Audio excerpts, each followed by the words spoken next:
Hi everyone, my name is Ariel Neidermeier. I'm an astrologer and I'm here to give you your December 2020 astrological forecast. I'm so excited. We've reached the end of 2020. We did it. I'm so excited for all of us and I'm so excited to be here with you in my last forecast of 2020. So we have so much to talk about. So today I want to briefly touch on Sagittarius season, which started on November 22nd and some will be in Sagittarius till December 22nd. I want to touch on that, and then I also want to talk about the total solar eclipse on December 14th, also in Sagittarius. We're going to talk about the Great Conjunction, which is when Jupiter and Saturn will be meeting at 0 degrees Aquarius on December 21st. But before that, Jupiter and Saturn will both be entering Aquarius on December 17th for Jupiter and December 19th for Saturn. And with both of those planets moving into Aquarius, and then with those two planets meeting in the sky, it's really, the age of Aquarius is beginning this month. And so, yeah, it's very, very exciting. We're finally leaving Capricorn energy. Wow. We've had a whole year of a lot of Capricorn energy. We are moving into Aquarius energy. So welcome to the Aquarian age, everyone. Okay, so Sagittarius season. Sagittarius is the 9th sign of the zodiac. It is the sign of the quest for universal truth. And it's such a philosophical, spiritual sign. It's related to the Temperance card and the Tarot. And if any of you read Tarot, the Temperance card happens after the Death card in the Major Arcana, which makes sense because the Death card relates to Scorpio season or Scorpio energy. And we move from Scorpio to Sagittarius. And so in Scorpio season, we are spiritually reborn, right? It's all about ego shedding and how do we shed our ego so that we can more soulfully connect with another person. And then in Sagittarius season, we take that one step further. How can we take all of those learnings around ego shedding and actually find oneness with the universe and really open ourselves up to divine intervention, divine guidance?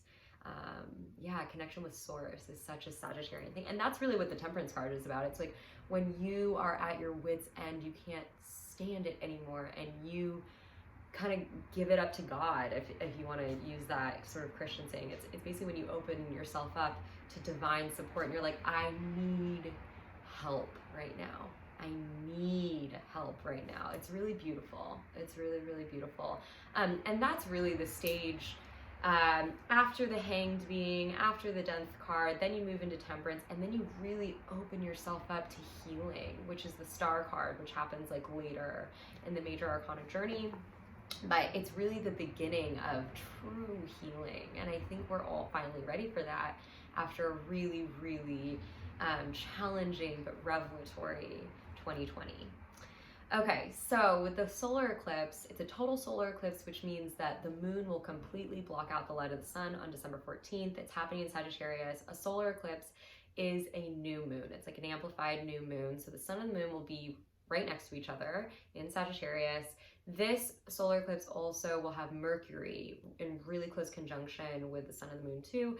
So the theme with this solar eclipse will really be around thinking and communication, because Mercury is the planet of intellect. So new ideas and then actual action from those ideas, because this solar eclipse will also be trining Mars in Aries. So there's such an enthusiasm and energy to this solar eclipse. Really, really beautiful. Capitalize on the December 14th solar eclipse. New, bold ideas. Yes. Okay, so let's talk about Jupiter will be moving into Aquarius on December 17th. I'm kind of like calling that the beginning of the age of Aquarius, basically. And then Saturn will meet it on the 19th. And again, then they'll be meeting in the sky on the 21st. So we're kind of moving into this Aquarius big moment, like critical kickoff, okay? Jupiter is the planet of growth and abundance. And Saturn is the planet of limitations, rules, and structures. Both of those planets have been in Capricorn. Jupiter's been in Capricorn for about a year. That is typical. It spends about a year in each sign. Saturn, for all of you that had your Saturn returns in Capricorn, as of December 21st, well, actually the 19th technically, you're done. You've done it. It's over. So now anybody who has Saturn in Aquarius, it's your time to have your sort of like first trial of astrological adulthood. But yeah, congratulations to all of you who made it through your Saturn returns. You're free, you're liberated.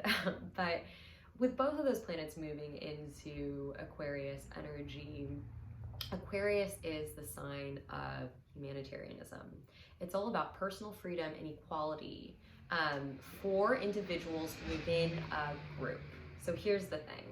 Aquarius is truly the sign of, yeah, like freedom and equality, as I said, but it's all freedom and equality that maintains the integrity of the group. It's really about the collective and what policies, actions can we take to improve the lives of everyone as a whole, the collective. And so that's why it's a sign of humanitarianism too, is because it's all about giving back to the group. And sometimes it is about sacrificing your individuation for the good of the group kind of energy, but in a very different way than Capricorn is, which is sort of like tradition and rigid rules and responsibility. Aquarius is actually, while also ruled by Saturn like Capricorn is, it's also the sign of technological innovation and the future, really. So I think what we will see going forward is a real focus on humanitarian policies and using technological innovation to solve a lot of the social problems that have been revealed in 2020, which is wonderful. It's not going to happen immediately though, right? Like we're all building. So moving out of Capricorn energy, I mean, Capricorn is the builder. And so I think in a lot of ways, and building a structure takes time, so does taking one apart. And I do feel like in 2020, we took apart a lot of structures. It's almost like a bomb went off and like all these buildings collapsed.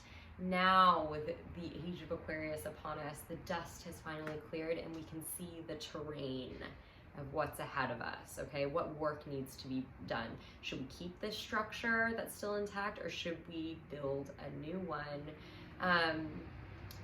I also think that there's something to be said for this shift from Capricorn to Aquarius. It's like in 2020, there was a lot of building inspection going on. I mean, you might have noticed that there was shedding of all types of things, shedding of friendships, shedding of jobs or career paths that were not suited, relationships, dynamics in your relationships, family relationships, romantic relationships, all kinds of things like that. Actual literal death, like people leaving us and dealing with that, but shedding in so many different ways. And, you know, really coming to terms with, does this thing in my life really serve?